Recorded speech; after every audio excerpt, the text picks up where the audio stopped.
Yeah, hey តដាវិជ័យសង្គ្រាមចូលលើវេទិកា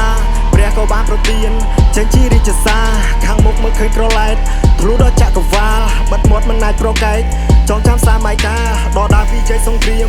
ចូលលើវេទិកាព្រះក៏បានប្រទានចេញជារាជសារខាងមុខមើលឃើញក្រឡែតធ្លុះដល់ចក្រវាលបាត់មាត់មិនអាចប្រកែកចងចាំសាមយកាធ្វើរឿងចម្លែកអាភូតហេតុមិនអាចនឹងស្មានស្ដាប់ហើយដូចមិត្តកំបិតដូចដាក់កំហិតឲ្យចូលរុនក្តាមពីចៃរៀងក្បួនដំរាចង់វាយប្រហារមិនផ្លាបំរាមខ្ញុំធ្វើមិនដេកចាំមើលដូចពួកក្រពើស៊ីបាយបោកចាន់បើខ្ញុំដេកសង្គមមកដាស់ងើបមកវិញឆ្មោះចាប់ឱកាសអត្ថន័យដល់ស៊ីជំរឿទំព័រជីវិតមានច្រើនកម្រាស់ពួកអត់ទៅវិស្ទើវិជាដេកតែតំពីចំវាយបំបាបារែមិនចង់ឃើញសុំអ្នកអញ្ជើញចាប់ភ្នែកឲ្យខ្វាក់វិទលូរោភាពស្រណុកខ្លាយភាពក្រតែក្រមិនឈប់ក្នុងអង្គប្រជុំសត្វអ្នកក្លាហានយប់គេសម្រាប់ខ្ញុំចូលសម្រុកនៅទីនេះគ្មានថ្ងៃបញ្ចប់មិនគុំសាចុកពាក់មកគាត់ស្មិនឲ្យចាញ់គេបើសិនជាគេចាញ់នៅមិនសុខមានជីវិតចង់ខ្លាយជាតារាសម្បូរលុយដុល្លារខាប់in the back ជីវិតមួយនៅក្នុងលោកគេចង់មានឈ្មោះល្បី on the stage ចេញទៅក្រៅគេទៅនាសាយភីធ្លាដល់ស្រុកក្រៅមានចាប់មកសេតបានណាមើងងាយចាប់ជាដូចកដលឲ្យមកភេទ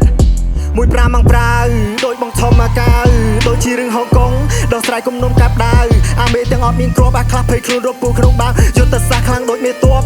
នៅក្នុងរឿងឆាវវាតូចតែចិត្តមិនណយបើវាយមិនដល់ថយមិនចាញ់ក្តីស្មៃរេះដុតចោលសំពៅមិនទុកផ្លូវក្រោយអាណាមកពាំងវាមកខំខាំងឯបាលឺទាំងវាមិនដល់ពេលឡាយកុំបានតែព្រុសមាត់បាច់ឈ្មោះមិនដឹកខ្យល់អីដឹងតែហើយដរាវវិជ័យសង្គ្រាមចូលលើវេទិកាព្រះក៏បានប្រទានចេញជារាជសារខាងមុខមើលឃើញក្រឡែតធ្លុះដល់ចក្រវាលបិទមាត់មិនអាចប្រកែកចងចាំសាមយកាដរាវវិជ័យសង្គ្រាមចូលលើវេទិកាព្រះក៏បានប្រទានចេញជារាជសារខាងមុខមើលឃើញក្រឡែតធ្លុះដល់ចក្រវាលបិទមាត់មិនអាចប្រកែកចងចាំសាមយកា